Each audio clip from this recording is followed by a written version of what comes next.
Bonsoir à tous. Bientôt parti pour la campagne électorale. Plus que quelques heures maintenant et nous y serons.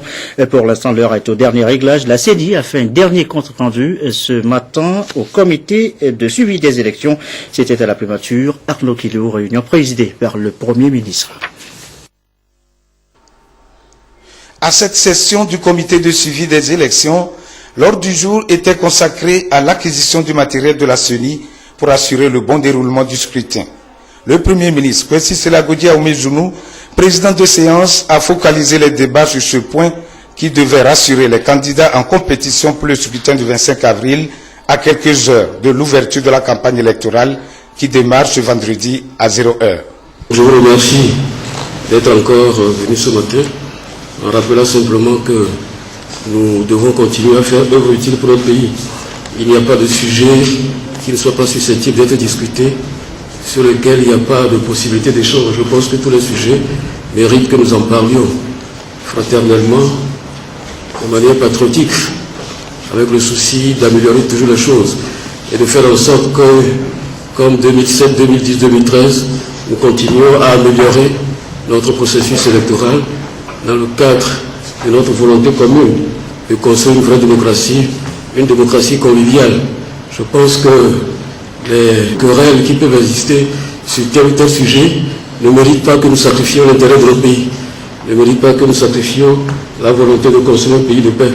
À partir de là, je pense que chacun devra mettre un peu de dans son vin, comme je dis, faire preuve de plus de convivialité, faire preuve d'humilité, pour que nous sachions que personne n'a la vérité infuse, mais que de la discussion jaillit toujours la lumière. Après les échanges, la CENI a comblé les attentes du comité en signifiant que tout était fin prêt en termes d'acquisition du matériel nécessaire pour le travail. Au cours de la réunion de mardi, il était initialement inscrit 4 sujets à l'ordre du jour. Et 3 avaient été traités, restait le 4e qui concernait le point sur les fournitures de matériel à la CENI en vue du scrutin. Donc c'est ce point qui a été abordé ce matin. Il s'agit donc des bulletins de vote, des urnes, des scellés, des hologrammes et de l'encre indélébile. C'est ces questions qui ont été traitées.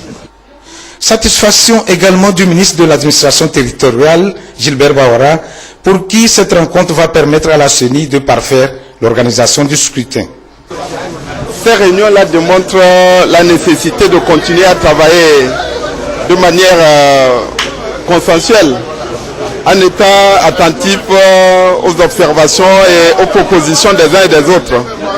Comme vous savez, l'ordre du jour des discussions n'avait pas été totalement épuisé le 7 avril dernier. Et aujourd'hui, on s'est appesanti davantage sur l'acquisition et la mobilisation du matériel par la CENI. Donc la CENI nous a fait état à la fois des bulletins de vote, des hologrammes, des urnes, des scellés et autres. Le débat a été laborieux concernant la question des bulletins de vote et certains partis politiques ont exprimé un certain nombre de préoccupations, comme ils l'avaient fait d'ailleurs concernant les modalités de centralisation et de transmission des résultats. L'intérêt de ce genre de réunion, c'est de permettre à la CENI d'être attentive aux préoccupations, aux inquiétudes qui peuvent être exprimées par les uns et des autres et de continuer à apporter des améliorations pour accroître la transparence, la crédibilité et la fiabilité de l'ensemble du processus électoral. Le comité de suivi des élections veille au grain pour une élection crédible, transparente et apaisée, et tous les sujets susceptibles de nuire au processus sont analysés et discutés en son sein. Et voici pour poursuivre donc ce décret portant ouverture et clôture de la campagne électorale pour l'élection présidentielle de 2015. Le président de la République, sur proposition de la Commission électorale nationale indépendante, vu la Constitution du 14 octobre 1992, décrète, le Conseil des ministres entendu, décrète, article 1er, la campagne électorale pour l'élection présidentielle du 25 avril 2015 est ouverte le 10 avril 2015 à 0 heure. Elle prend fin le 23 avril avril 2015 à minuit. Article 2, la CENI est chargée de l'exécution du présent décret qui sera publié au journal officiel de la République togolaise. Deuxième décret ce soir, décret portant cette fois-ci la date, fixant la date du vote par anticipation des membres des forces armées et de sécurité. Sur proposition de la Commission électorale nationale indépendante, le Conseil des ministres entendu décrète article 1er, la date du vote par anticipation des membres des forces armées et de sécurité est fixée au mercredi 22 avril 2015. Article 2, le vote a lieu dans le bureau de vote désigné par la Commission électorale nationale indépendante. Article 3, à l'issue du vote, les urnes sont scellées et déposées à la CENI. Les différents documents électoraux sont rangés dans des enveloppes scellées et transmises à la CENI. Article 4. Le dépouillement a lieu le jour du scrutin général après le vote de l'ensemble du corps électoral dans les conditions prévues par le Code électoral. Article 5 enfin, la CENI est chargée de l'exécution du présent décret qui sera publié au journal officiel de la République togolaise. Autre décret portant vote par anticipation des membres des forces armées de sécurité. Le président de la République, sur proposition de la Commission électorale nationale indépendante, vu la Constitution du 14 octobre 1992, le Conseil des ministres entendu décrète. Article 1er. Les membres des forces armées de sécurité appelés à garantir la sécurité des électeurs et des opérations électorales le jour du scrutin sont autorisés à voter 72 heures avant la date du scrutin. Article 2. Le vote a lieu dans les bureaux de vote désignés par la CENI. Article 3. À l'issue du vote, les urnes sont scellées et déposées à la CENI. Les différents documents électoraux sont rangés dans des enveloppes scellées et transmises à la CENI. Article 4. Le dépouillement a lieu le jour du scrutin général après le vote de l'ensemble du corps électoral dans les conditions prévues par le Code électoral. Article 5 enfin, la CENI est chargée de l'exécution du présent décret qui sera publié au journal officiel de la République togolaise. Et c'est fait, c'était il y a quelques minutes au siège de la CENI, la Commission électorale nationale indépendante, le coup d'envoi officiel de la campagne électorale. Tafa Tabiou, le président de la CENI, a invité les électeurs à participer à la réussite de l'opération avant de souhaiter bonne chance aux 5 candidats. Tafa Tabiou au micro de Chassim Nabaga.